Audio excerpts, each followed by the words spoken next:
Weedon Island Preserve is a small park located on the Tampa Bay side of St. Petersburg in Pinellas County. There's lots to do with this little park. There's a natural and cultural history museum looking at the history of the island. There's biking and hiking, but really the crown jewel of the whole park is the South Kayak Loop. The South Kayak Loop is a 4-mile trail that starts and ends at the kayak launch near the fishing pier. The best part of the trail are these mangrove tunnels. There really isn't a whole lot like this anywhere else in the state.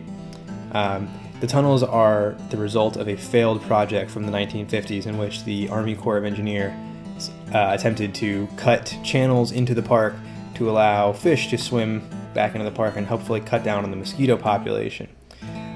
The only thing remaining from this project is this series of channels that still exist through the mangroves that are now kept up and preserved as a trail for kayakers and canoers.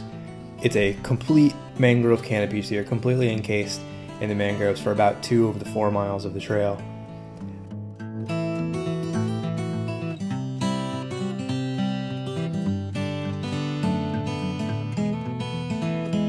At some points, you are unable to get through with a sort of full double paddle, so you'll need to either be able to break your paddle in half and use half a paddle or a more traditional canoe paddle, or bring something else with you that can help propel yourself through the trail. I often use my sort of backup camera pole to sort of push myself through some of the more narrow parts.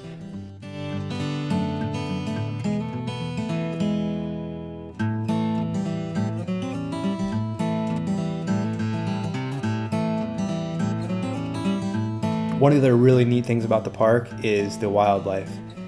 The mangroves themselves are covered with spider crabs and mangrove snakes.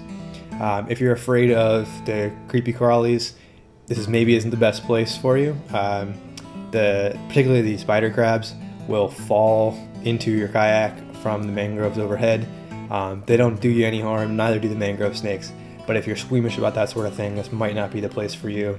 But in addition to the crabs and the snakes, I've also encountered manatees and dolphins, sharks, turtles, rays, lots of wading birds, particularly if you go in the morning when they're feeding.